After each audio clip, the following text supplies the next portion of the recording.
O aviso sempre veio em tom baixo, quase respeitoso, como se até as palavras tivessem medo de serem ouvidas. Diziam para não ligar.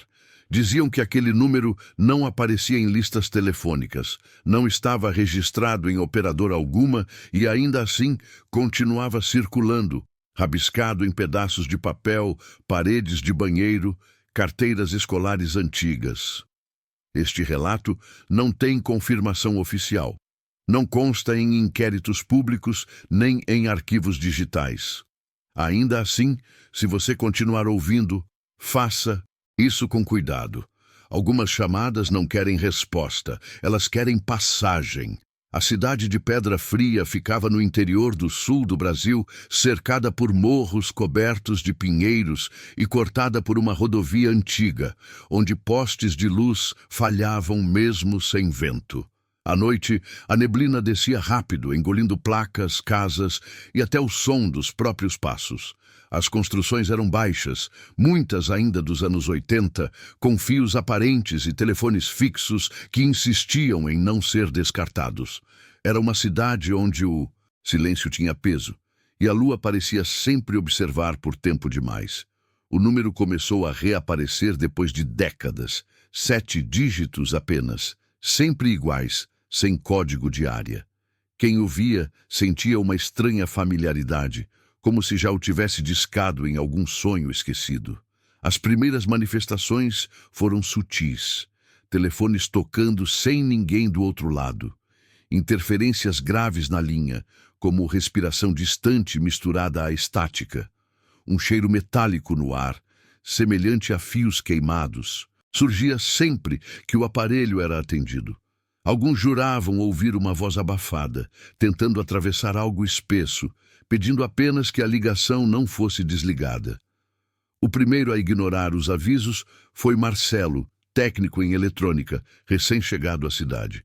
Ele não acreditava em histórias locais e ria quando mencionavam o número. Achava tudo coincidência, falha de sistema, histeria coletiva.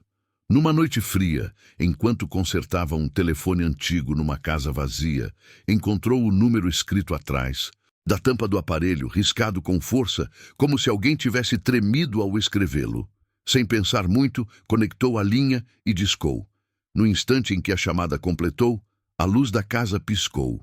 O ar ficou pesado, difícil de respirar. Do outro lado, não houve saudação. Apenas um silêncio profundo, seguido por um som distante, como passos em um corredor longo demais. Marcelo tentou desligar, mas o telefone parecia colado à mão. A voz finalmente surgiu, múltipla, sobreposta, pronunciando o nome, dele com precisão impossível. Quando os vizinhos ouviram o grito, já era tarde. Marcelo foi encontrado horas depois, sentado no chão, olhos abertos, telefone fora do gancho, repetindo números sem parar. Nunca mais falou coisa com coisa.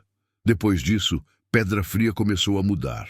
As pessoas evitavam usar telefones à noite. Alguns aparelhos simplesmente paravam de funcionar depois da meia-noite. Outros tocavam sozinhos, sempre 3 vezes, sempre no mesmo horário. A polícia investigou, mas não encontrou ligações registradas.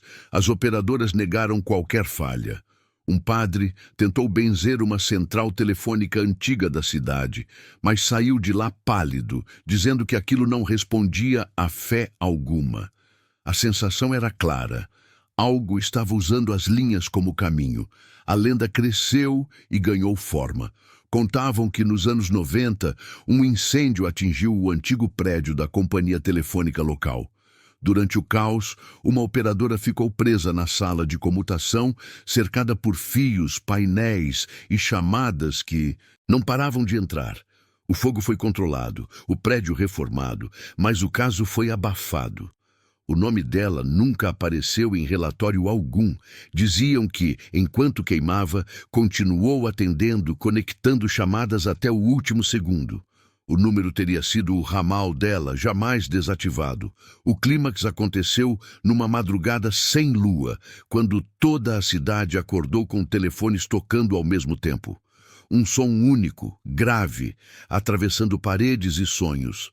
As pessoas que atenderam sentiram a mesma coisa. Uma pressão no peito, memórias que não eram suas, vozes pedindo ajuda de dentro do fogo. Alguns desmaiaram, outros desapareceram. A antiga central telefônica, abandonada havia anos, foi vista com luzes acesas e sombras se movendo atrás das janelas embaçadas.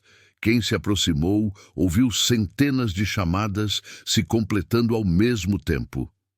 Ao amanhecer, o prédio estava escuro novamente.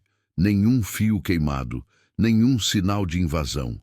Mas dezenas de telefones pela cidade permaneceram fora do gancho, ligados a um silêncio que parecia escutar de volta. Oficialmente, foi uma pane elétrica. Extraoficialmente, Pedra Fria nunca mais foi a mesma. Muitas casas ficaram vazias. O número ainda aparece de vez em quando, escrito onde não deveria estar.